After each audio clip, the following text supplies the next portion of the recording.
ચાલો એકદમ પાછી ફરીથી રીસ્ટોક ડિઝાઇન થઈ ગઈ છે, સુપર ડુપર હિટ ડિઝાઇન છે. હા, 800 વાળી ડિઝાઇન 700 રૂપિયામાં આપવાની છે, જોઈ લ્યો.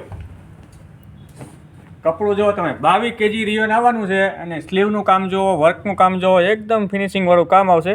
મિરર છે ઝીણા ઝીણા, જો સ્લીવમાં કામ જોરદાર છે. હા, ફિટિંગ ન કરવાનું તો એટલે દોરી બાંધી દેવાની. જો ખાલી 700 રૂપિયામાં અને આવશે 2 પીસ પ્લાઝો પેન્ટ આવવાનું છે. એમાં 22 kg રિયોન છે. જો એક આ છે ને એક નવો કલર, જો આ ગાજરી કલર ફાસ્ટ વેચાય છે. 2 કલર એટલા હાલે છે ને રોજના. અને કીધું ને કહેતો હતો કે મને માલ આપો માલ આપો, આજે માલ આવ્યો છે. ખાલી જોઈ લો. આ ચોથી વખત રિપીટ કરી છે ડિઝાઇન, ચોથી વખત. માલ હતો જ નહીં, આજે 2 સેટના 2 કલર મળી ગયા છે. જોઈ લો, તમને ગમે ને તો ફટાફટ ઓર્ડર કરી દેજો. રેન્જની વાત કરીએ ને તો રેન્જ ખાલી 700 રૂપિયામાં પડશે તમને. અને સાઇઝની વાત કરીએ S, M, L, XL અને XL સુધીની સાઇઝ આવશે.